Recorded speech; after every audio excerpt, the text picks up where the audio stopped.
Hello, Chelsea. Hi, hola. Mabuhay! Welcome to Madam Paula Contesera YouTube channel.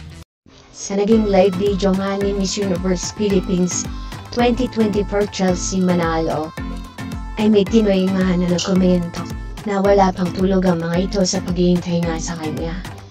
Pero agad namang sinabi ni Chelsea Manalo na magpahinga na nga daw muna at siya na ang bahala sa lahat sa paglaban niya sa Miss Universe sa Mexico. At sinabi nga niya na huwag kalimutan mag-download ng apps ng Miss Universe International Beauty Pageant.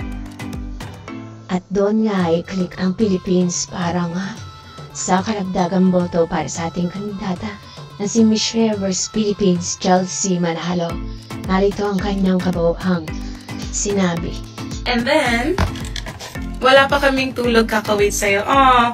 Magpahinga muna kayo. Ako nang bahala dito, ha? Magpahinga lang kayo dyan. If you don't have anything to do, maybe you can download the app of Miss Universe and then search niyo yung Philippines. Go ahead, mag-vote kayo. You are more than free to vote as much as you want. Ako nang bahala. You guys can just rest. Magpahinga kayo dyan. It's too early. Matulog muna kayo. So pretty, salamat. I love you guys.